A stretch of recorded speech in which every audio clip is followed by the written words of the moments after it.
How long have you been in detention? 3 years. Do you know why you have been kept in detention all this while? Yes, ma. I only fully understood after the charge was read to me in court. Tell the court what really happened. My friend who was arrested with me came to my place and said he wanted to talk with his girlfriend privately in my room. I gave him the key. Honestly, it wasn't the first time he had used my house to meet women. After he left, the police came and arrested me, claiming that my friend raped the lady in my room.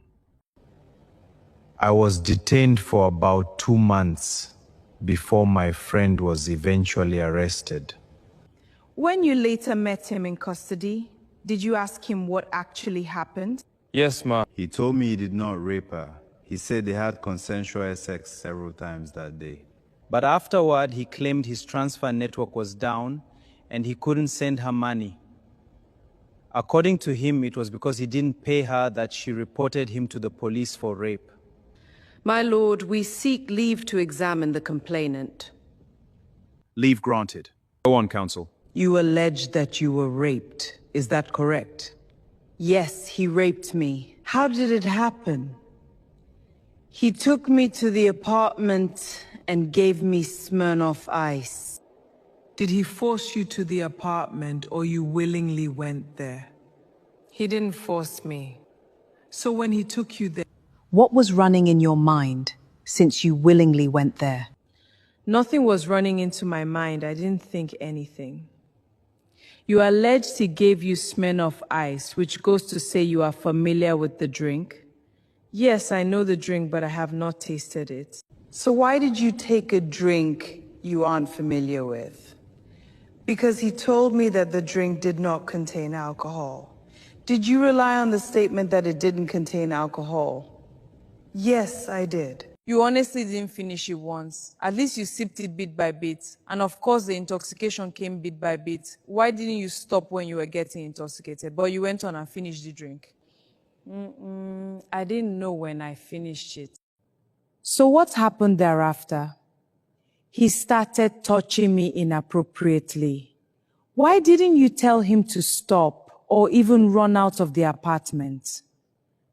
I told him to stop, but he didn't, and I was so weak that I didn't have power. He overpowered me. Did you enjoy it? Pardon.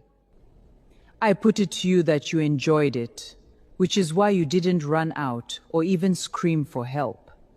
I was drunk already. I didn't know what happened. You didn't know what happened. How then did you know he raped you?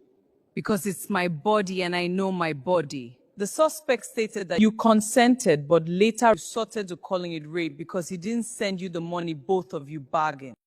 It's a lie. He forced himself on me after getting me intoxicated. There is an evidence here in court marked Exhibit 1B, a WhatsApp conversation where you sent him your account details and told him to send the money or you will mess him up. Why did you send your account details to his WhatsApp? And the account bears your name. I sent him the account details because he said he wanted to dash me some money. He wanted to dash you money, but you told him that if he doesn't send the money that you will mess him up. You threatened someone who wanted to dash you money. He only wanted to dash me money. I put it to you that you are a call girl.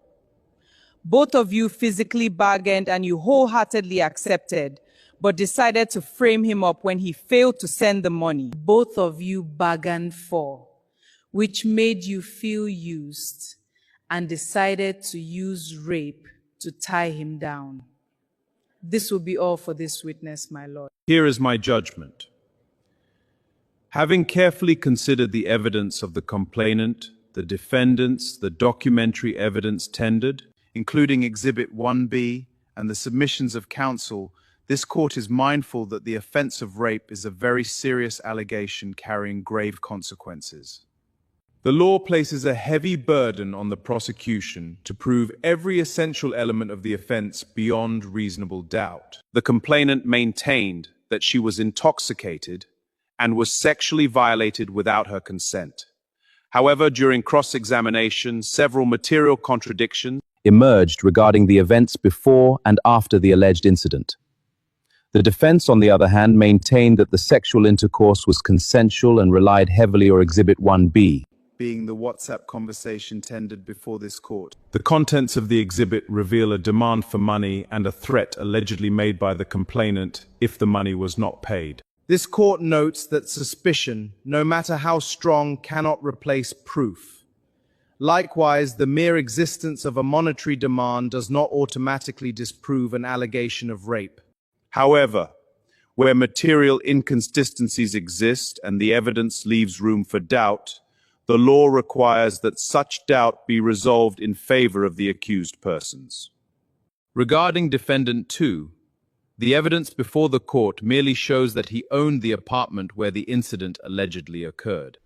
There is no credible evidence that he participated in, aided, counseled, or conspired in the commission of any offense. His continued detention for 3 years without proof linking him to the alleged crime is unfortunate and unjustified. Accordingly, this court finds that the prosecution has failed to establish any case whatsoever against Defendant 2. Defendant 2 is hereby discharged and acquitted. Concerning Defendant 1, after evaluating totality of the evidence, This court finds that the prosecution has failed to prove beyond reasonable doubt that the sexual intercourse complained of occurred without consent. the contradictions in the evidence, coupled with the uncertainty surrounding the events and the documentary evidence tendered, create reasonable doubt which must be resolved in favor of the accused. It is a settled principle of law that where two possible interpretations arise from the evidence, the one favorable to the accused must prevail. Accordingly, Defendant 1 is also discharged and acquitted. This judgment should not be interpreted as a finding that the complainant acted maliciously, nor does it amount to a declaration that every allegation made was false. It simply means that the prosecution did not present sufficient evidence to satisfy the high standard required for a criminal conviction. The accused persons shall be released forthwith unless otherwise lawfully held. Judgment entered accordingly. As the court pleases.